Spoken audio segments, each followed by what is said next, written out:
up, the Newstalgia trend seems to be taking over everything. And since there are so many foods that take us all the way back to our childhood, especially sweet treats, we thought, why don't we explore this through baking? And here to put his new spin on an old nostalgic classics is Baker Gavin Knox. Welcome back. Thank you. Thanks for having me back. Welcome back, Evan. Thank you. Thanks so much. Okay, can you give us like a definer, an explanation? What is Newstalgia? Sure. Newstalgia is basically taking classic and familiar flavors and bakes and putting a unique and a modern twist on them. It's really gathered pace over the past few years, especially since COVID and the pandemic, where people want to, I guess, connect with their past a bit more. So think like, you know, your grandma's shortbread or mom's chocolate chip cookies. Food has that emotional anchor, and I think people are really drawn to that, and Newstalgia taps into that.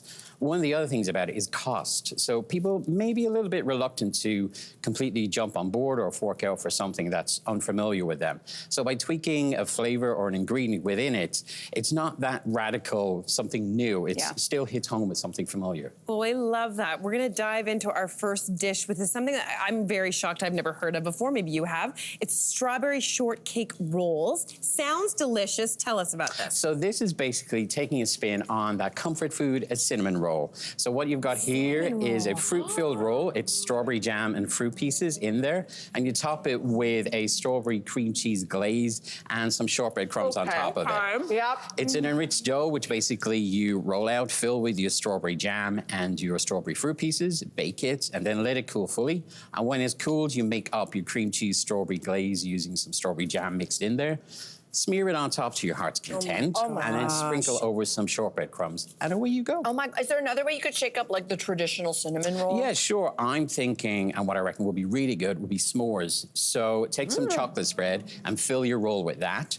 And then bake those. Once they're baked, spread on some marshmallow spread, toast that up, either under the broiler or with a toaster gun, and then sprinkle on some graham cracker crumbs. And again, indulge yourself. Oh my God, I love this. And you're having fun and playing. Yeah. So great.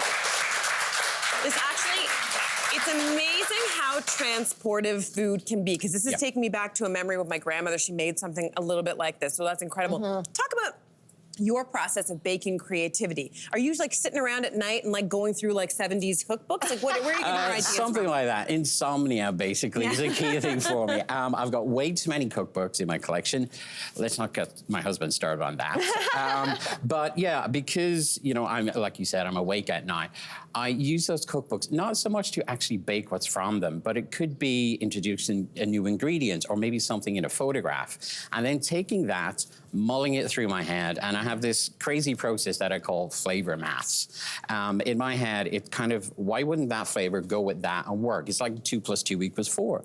So it's that kind of slightly eccentric approach to it. Next segment. Okay, so next up, we have a Nashville chicken hot honey sandwich. How did you come up with this? So this is a play on that sweet and savory. So donut, you expect sweet, but this is actually a biscuit dough. So it's your store-bought biscuit dough. You pop the can. How do we eat it? Just get your face in there, untidily. You're in. Then making a mess. But it's really good. So, yeah, so you're going to fry up the biscuit dough, and it comes out like a donut. And then with that, because this recipe is all about shortcuts, you have your store-bought biscuit dough. These are also chicken tenders, which you will bake up. And the key is the hot honey butter. So you're going to get together some honey, some butter, some cayenne to your flavor liking, some brown sugar. Spice. Are you okay over there? Nope. Oh. I'm trying to play cool, but I'm dying inside. Eat more donut. Eat more donut. Okay, this is something that says the Swicy food trend. What is that? I've never heard of that. So Swicy, this is where you meet sweet and spicy together. Okay. And you get that play on contrast of spicy with sweet things. I was going to take another bite, but I'm not. Where are some other dishes examples where the Swicy flavor profile works? So one of the other most popular ones is on pizza with hot honey. So drizzle some hot honey over something like a Hawaiian pizza, and it really elevates it. I'm obsessed. But the other one that I like to use is get some honey together with chili crisp, put that on some vanilla ice cream. It helps if you're a fan of spicy, Mel, so maybe that's what we need to avoid. But yeah, help me there. Chili crisp on vanilla ice cream. Try it. You'll love it. Okay. Okay, next. That will be next. Do you need me to read the next question? No, I think I'm okay, but noted. He actually warned me before this, so I should know better. Okay, let's talk about shortbread for a second, because I think that when we think of shortbread flavors, we know things like chocolate and toffee. Those often go really, really well together. But you now have taken the classic shortbread cookie and infused it with some really unexpected flavors. What are they? Tell us all about it. Yes, me using unexpected flavor. Who'd have thought? So we've got some shortbread here, just like Grandma used to make, but this is mine. And because of that, I've actually put some crystallized ginger in it, along with some Szechuan peppercorns. And what that does to me is, I know I'm going to offend some people here, but I'm not a fan of shortbread. I find it a little bit boring and a little bit one note. What? I know. So here, I've introduced these ingredients to give a bit more interest to it. You've got some gentle heat there. And the interesting thing with Szechuan peppercorns is they kind of, when you use the whole peppercorn, they kind of tingle on your tongue. It's a bit like, you know, touching a battery with your tongue. Yes, I was that kid. And it gives that tingling sensation there. Speaking of nostalgia, everyone's remembering themselves touching the battery with their tongue. But this is good. Yeah, it makes it a little bit more interesting. Yeah. So what other flavors, unexpected flavors, would complement this shortbread? So the other one that I've actually used, and it's one of my favorites, is tea. So I make an Earl Grey and lemon shortbread, and that's using Earl Grey tea leaves. So grind those tea leaves up till they're a powder, mix them into your shortbread, which is a dry mix, so it's gonna be flour, butter, sugar, your tea leaves, and then bake them in your oven, and then put on a lemon drizzle glaze on it.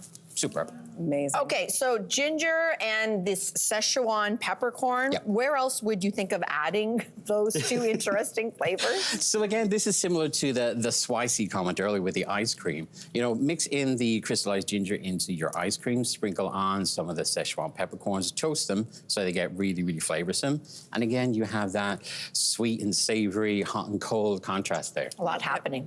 Okay, so for your final dish, you've taken this classic childhood toaster treat and made it for grown-ups. Yes. Do tell. So here we've got the hand pies, but I fill them with raspberry and chia seeds. So this it goes back to that whole thing of just swapping out one ingredient or adding in one that's... So are they healthy?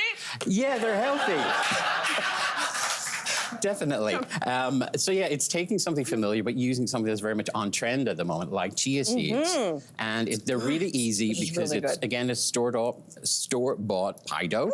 And you're gonna make a quick raspberry jam, some raspberries, lemon juice, sugar, or you can cheat and use other raspberry jam. But the main thing is mix in your chia seeds, leave them rest, fill your dough with it, bake it, and then mix up a raspberry glaze to drizzle on top, some sprinkles, and there you go. What other nostalgia flavors do you think you could see in this? The other one that I would find really interesting in this is breakfast cereal. So one of the things that's really on trend with Newstalgia is cereal milk. So it's an infused milk. Just make good cereal and milk, leave it sit. Mix that in with some cream cheese, use that as your filling, and then make a glaze with more of the cereal milk, put some sprinkles on, and there you go. It's like Saturday morning cartoons, breakfast cereal. Love it. Yeah, this is for the kid that doesn't want to grow up. That's right.